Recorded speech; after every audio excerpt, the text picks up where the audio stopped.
கிறிஸ்துவுக்குள் அன்பானவர்களே, ஆண்டவராகிய இயேசுவின் நாமத்தில் உங்கள் அனைவரையும் அன்போடு கூட வாழ்த்துகிறேன். இந்த நாட்களிலே சற்று நேரம் கர்த்தருடைய வார்த்தையை நாம் சிந்திக்க இருக்கிறோம். சிந்திக்கும்படியாக தெரிந்து கொள்ளப்பட்ட திருமறை பகுதியின் வசனம் மீகா 7வது அதிகாரம் 15வது வசனம். மீகா 7:15. நீ எகிப்து தேசத்திலிருந்து புறப்பட்ட நாளில் நடந்தது போலவே உன்னை அதிசயங்களை காண பண்ணுவேன். ஆண்டவர் இந்த நாட்களிலே உங்களை பார்த்து சொல்லுகிற ஒரு வார்த்தை, உன்னை அதிசயங்களை காண பண்ணுவேன். உன்னை அதிசயங்களை காண பண்ணுவேன். உங்களை தான் பார்த்து ஆண்டவர் சொல்றாரு, உன்னை அதிசயங்களை காண பண்ணுவேன். சோர்ந்து போய் இருக்கிறீங்களா? ரொம்ப மனம் நொந்து போய் இருக்கிறீங்களா? என் வாழ்க்கையில் இந்த அற்புதத்தை ஆண்டவர் செய்வாரா செய்ய மாட்டாரா என்று சொல்லி நினைத்து கொண்டிருக்கிறீங்களா? உங்களை பார்த்து தான் ஆண்டவர் சொல்றாரு, மகனே, உன்னுடைய வாழ்க்கையில நான் அதிசயங்களை காண செய்ய போகிறேன். மகளே, உன்னுடைய வாழ்க்கை நான் அதிசயங்களை காண செய்ய போகிறேன்னு சொல்லி ஆண்டவர் சொல்றாரு. நீங்க சோர்ந்து போய் விடாதீங்க. உங்களை பார்த்து தான் ஆண்டவர் சொல்றாரு, உங்களை அதிசயங்களை காண பண்ண செய்ய போகிறார். அதிசயம் உங்களுடைய வாழ்க்கையில் நடக்கும். நீங்க சந்தோஷப்பட்டு களிகூற போறீங்க. அந்த நாட்களை கர்த்தர் மிகவும் சமீபமாய் வைத்திருக்கிறார். ஆகவேதான் இந்த நாட்கள்ல இந்த செய்தியை கேட்கும்படியா உங்களை கொண்டு வந்து இந்த இடத்துல வச்சிருக்கிறாரு. உங்க வாழ்க்கையில அற்புதம் நடக்கும், அதிசயங்கள் நடக்கும். இன்னைக்கு வீட்டுக்கு போனோன்னு அதை பார்ப்பீங்க. கர்த்தர் செய்வார், கர்த்தர் செய்வார். அன்பானவர்களே, உங்களுடைய வாழ்க்கையில உங்களுடைய குடும்பத்துல ஆண்டவர் இயேசு அதிசயங்களை காண பண்ண வேண்டும் என்றுச்சுன்னா நீங்க செய்ய வேண்டிய 3வது காரியம் என்ன அப்படின்னு சொல்லி நம்ம பார்ப்போம். மீகா 7வது அதிகாரம் 9வது வசனத்தை நீங்கள் படித்து பார்ப்பீர்கள் என்று சொன்னால், நான் கர்த்தருக்கு விரோதமாக பாவம் செய்தேன். நான் கர்த்தருக்கு விரோதமாக நான் பாவம் செய்தேன். நீங்க பாவி என்பதை நீங்க உணரணும். ஆண்டவருக்கு விரோதமா பாவம் செய்துட்டேன் அப்படிங்கிறத நீங்க உணரணும். நீங்க உணர்ந்தாதான் கர்த்தர் உங்களுடைய வாழ்க்கையில ஒரு குடும்பத்துல ஆண்டவர் அற்புதங்களை செய்ய முடியும். ஒரு ஆராய்ந்து முடியாத பெரிய காரியங்களை, எண்ணி முடியாத அதிசயங்களை செய்கிற தேவன். அவரால் செய்ய முடியாத அதிசயமான காரியம் அந்த உலகத்தில் ஒன்றுமே இல்லை. எல்லாம் கூடும். அவர் உங்க வாழ்க்கையில அற்புதத்தை செய்யணும்னா, உங்க குடும்பத்துல அற்புதத்தை செய்யணும்னா நீங்க பாவி என்பதை உணரணும். நான் கர்த்தருக்கு விரோதமாக பாவம் செய்தேன். நீங்க பாவி என்பதை நீங்க உணரணும். அந்த பாவத்தை அறிக்கை செய்யணும். அப்பதான் அற்புதம் நடக்கும். உங்களை பரிசுத்தம் பண்ணிக்கொள்ளுங்க. நாளைக்கு கர்த்தர் உங்களுடைய வாழ்க்கையில அற்புதங்களை செய்வார். நீங்க பாவி என்பதை உணரணும். அந்த பாவத்திற்காக மன வருந்தணும். அந்த பாவத்தை ஆண்டவருடைய சமூகத்தில் அறிக்கை செய்யணும். நீதிமொழிகள் 28:13 நீங்க படித்து பாருங்க. பாவங்களை மறைக்கிறவன் வாழ்வடைய மாட்டான், அவைகளை அறிக்கை செய்து விட்டு விடுகிறவனோ இரக்கம் பெறுவான். பிரியமானவர்களே, நீங்க உங்களுடைய வாழ்க்கையில செய்திருக்கிற பாவங்களை ஆண்டவருடைய சமூகத்தில் அறிக்கை செய்யுங்க. அப்பதான் உங்களுக்கு உங்களுடைய வாழ்க்கையில் ஆண்டவர் அற்புதங்களை செய்ய முடியும். அப்பதான் கர்த்தர் உங்களுடைய குடும்பத்தில் ஒரு அற்புதத்தை செய்ய முடியும். உங்களுடைய வாழ்க்கையில அற்புதம் நடக்கணும்னா நீங்க பாவங்களை அறிக்கை செய்யணும். ஏசாயா 59வது அதிகாரம் 1-2 வசனங்களை நீங்க படிச்சு பாருங்க. இதோ ரட்சிக்க கூடாத படிக்கு கர்த்தருடைய கை குறுகி போகவும் இல்லை, கேட்கக்கூடாத படிக்கு அவருடைய செவி மந்தமாகவும் இல்லை. உங்கள் அக்கிரமங்களே உங்களுக்கு உங்கள் தேவனுக்கும் நடுவாக பிரிவினை உண்டாக்குகிறது. உங்கள் பாவங்களை அவர் உங்களுக்கு செவி கொடாதபடிக்கு அவருடைய முகத்தை உங்களுக்கு மறைக்கிறது என்று வேதத்தில் சொல்லப்பட்டு பாருங்க.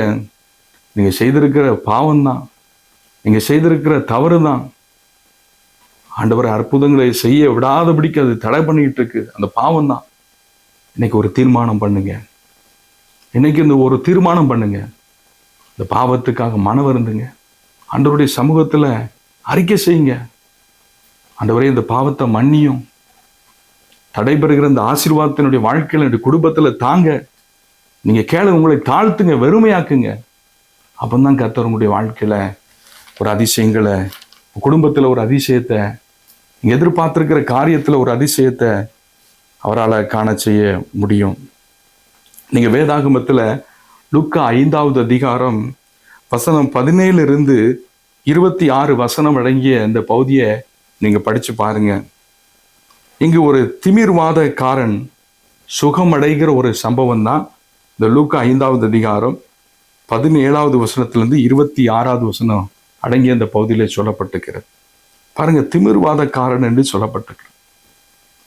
திமிர்வாதக்காரன் என்பது திருவிவிலியத்துல முடக்குவாதமுற்ற ஒருவரை கட்டிலோடு சுமந்து கொண்டு வந்து என்று வேதத்திலே சொல்லப்பட்டிருக்கு. முடக்குவாதம், இந்த வாதம் வந்துட்டுனா போதும், அவங்கள அப்படியே முடக்கி போட்டுரும். அவங்களால எழுந்து நடக்க முடியாது, ஒரு காரியத்தை அவங்களால செய்ய முடியாது, அவங்களுடைய கால்களே அப்படியே செயலிழக்க வைத்துரும், ஒரு காரியத்தையும் செய்ய முடியாது. அப்படிப்பட்ட ஒரு பயங்கரமான ஒரு வியாதி இந்த மனிதனை தாக்கி இருக்கிறது. பாருங்க, இப்படிப்பட்ட இந்த மனிதனை சில மனிதர்கள் சுமந்து கொண்டு வராங்க. அவன் படுத்திருந்த அந்த படுக்கையோடு அவனை கொண்டு வராங்க. வந்து பாருங்க, ஆண்டவராகிய இயேசு கிறிஸ்து ஒரு வீட்டில் இருக்கிறாரு. பாருங்க 18வது வசனம், லூக்கா 5:18 பார்த்தீங்கன்னா, அவனை உள்ளே கொண்டு போகவும் அவர் முன்பாக வைக்கும் வகை தேடினார். இயேசுவுக்கு முன்பாக அவனை வைக்கணும், வீட்டுக்குள்ள கொண்டு போகணும் அப்படின்னு சொல்லி அந்த சில மனிதர்கள் முயற்சி செய்கிறாங்க. ஆனா அவங்களால செய்ய முடியல. காரணம் என்னன்னு சொல்லி பார்த்தீங்கன்னா, லூக்கா 5:19 சொல்லப்பட்டிருக்கு, ஜனக்கூட்டம் மிகுதியா இருந்தபடியால் என்று சொல்லப்பட்டிருக்கு. ஜனக்கூட்டம் அதிகமா இருக்குது, அதனால அவனை உள்ள கொண்டு போக முடியல.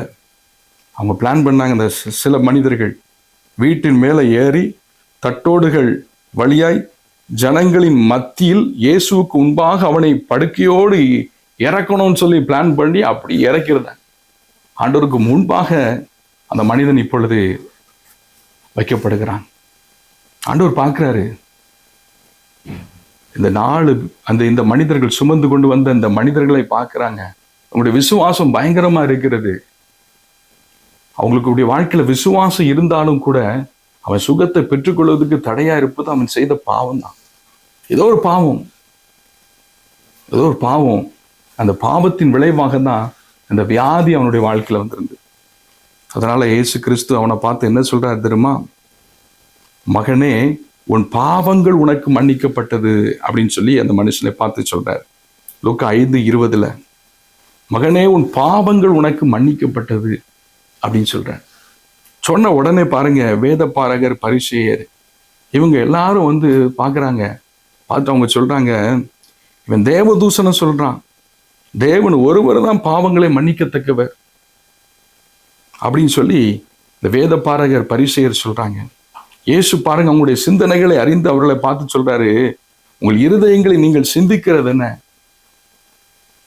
உங்கள் இருதயங்கள் நீங்கள் சிந்திக்கிறது என்ன? உன் பாவங்கள் உனக்கு மன்னிக்கப்பட்டது என்று சொல்லுவதோ, எழுந்து நடவென்று சொல்லுவதோ எது எழுது? பூமியிலே பாவங்களை மன்னிக்க மனுஷகுமாரனுக்கு அதிகாரம் உண்டு என்பதை நீங்கள் அறிய வேண்டும் என்று சொல்லி திமிர்வாதக்காரனை நோக்கி சொல்றாரு, நீ எழுந்து உன் படுக்கையை எடுத்துக்கொண்டு வீட்டுக்கு போ என்று ஆண்டவர் சொல்றார். சொன்ன மாத்திரத்திலே பாருங்க, அந்த மனிதன் லூக்கா 5:25 சொல்லப்பட்டிருக்கிறது, உடனே அவன் அவர்களுக்கு முன்பாக எழுந்து தன் படுக்கையை எடுத்துக்கொண்டு தேவனை மகிமைப்படுத்தி தன் வீட்டுக்கு போனான் என்று வேதத்திலே சொல்லப்பட்டிருக்கு. 26வது வசனத்துல பாருங்க, அதனால எல்லாரும் ஆச்சரியப்பட்டு தேவனை மகிமைப்படுத்தினார்கள். அல்லாமலும் அவர்கள் பயம் நிறைந்தவர்களாகி அதிசயமான காரியங்களை இன்று கண்டோம் என்றார்கள். அதிசயமான காரியங்களை இன்று கண்டோம் என்றார்கள். பாருங்க, இந்த மனிதனுடைய வாழ்க்கையில கர்த்தர் அற்புதத்தை செய்வதற்கு காரணம் என்ன தெரியுமா? அவனுடைய பாவம் மன்னிக்கப்பட்டது. அவனுடைய பாவம் மன்னிக்கப்பட்ட மகனே, உன் பாவம் உனக்கு மன்னிக்கப்பட்டது என்று சொல்லி ஆண்டவர் சொன்னார். அந்த பாவம் மன்னிக்கப்பட்டதன் விளைவாக தான் அவன் ஆண்டவரிடத்திலிருந்து அதிசயங்களை அவன் கண்டுகொண்டான். இன்னைக்கு உங்களுடைய பாவங்கள் மன்னிக்கப்படணும், நீங்க செய்திருக்கிற தவறுகள் மன்னிக்கப்படணும், உங்களை தொடர்ந்து வருகிற அந்த பாவமானது மன்னிக்கப்படணும். மன்னிக்கப்பட்டாதான் கர்த்தர் உங்களுடைய வாழ்க்கையில், உங்களுடைய குடும்பத்திலே இந்த தனிப்பட்ட காரியங்களை, அற்புதங்களை, அதிசயங்களை காண செய்ய முடியும். நீங்க சொல்லுங்க, ஆண்டவரே, என்னுடைய பாவங்களை மன்னிங்க, என்னுடைய குற்றங்களை மன்னிங்க, என் மீது மனம் இறங்குங்க, எனக்கு உதவி செய்யுங்க, இந்த காரியத்தில் ஒரு அற்புதத்தை செய்யுங்க, ஒரு அதிசயங்களை காண பண்ணுங்க, எனக்கு உதவி செய்யுங்க ஆண்டவரே என்று சொல்லி நீங்க கேளுங்க. ஆண்டவர் நிச்சயமா உங்களுடைய வாழ்க்கையில, உங்களுடைய குடும்பத்துல நீங்க எதிர்பார்த்திருக்கிற காரியத்துல கர்த்தர் இந்த நாட்களிலே கர்த்தர் உங்களுக்கு ஒரு அதிசயத்தை செய்வார். ஜெபிப்போமா? அன்பின் பிதாவே, இந்த அருமையான வேலைக்காக உமக்கு ஸ்தோத்திரம். உன்னை அதிசயங்களை காண பண்ணுவேன் என்று சொல்லி நீர் எங்களுக்கு வாக்கு கொடுத்திருக்கிறேன். எங்களுடைய வாழ்க்கையிலே நாங்கள் அந்த அதிசயங்களை காண வேண்டும் என்று சொன்னால் நாங்கள் செய்ய வேண்டிய 3வது காரியத்தை குறித்து நாங்கள் பார்த்தோம். ஆண்டவரே, எங்களுடைய பாவம் மன்னிக்கப்பட வேண்டும். எங்களுடைய பாவமானது மன்னிக்கப்படும் பொழுது ஆண்டவரே எங்களுடைய வாழ்க்கையில அதிசயங்கள் நடக்கும் என்று சொல்லி நாங்கள் பார்த்தோம். யார் யாரெல்லாம் மனம் நொந்து உடைந்து மனம் திரும்பி உங்களுடைய சமூகத்திலே ஆண்டவர் என்னுடைய வாழ்க்கையில் ஒரு அற்புதத்தை செய்வாரா, அதிசயங்களை காண செய்வாரா என்று சொல்லி ஆண்டவரே என்னோடு கூட இணைந்து ஜெபிக்கிற உங்களுடைய பிள்ளைகள் ஒவ்வொருவரையும் கர்த்தர் கண்ணோக்கி பார்த்து அவர்களுக்கு மனம் இறங்கி அவங்களுடைய வாழ்க்கையில ஒரு அதிசயத்தை காண செய்யுங்கப்பா. குடும்பத்தில் ஒரு அதிசயத்தை காண செய்யுங்கப்பா. அவங்களுடைய துக்க நாட்களை முடித்து போடுங்கப்பா. அவருடைய வாழ்க்கையில அற்புதம் நடக்கட்டும், அதிசயங்கள் நடக்கட்டும். ஆண்டவரே, உங்களுடைய நாமம் உயர்த்தப்படட்டும் என்று சொல்லி ஜெபிக்கிறோம். அவ்விதமாய் நீர் செய்ய போகிறதுக்காக உமக்கு நன்றி. இயேசுவின் நாமத்தில் ஜெபிக்கிறோம் பிதாவே. ஆமேன், ஆமேன், ஆமேன். God bless you.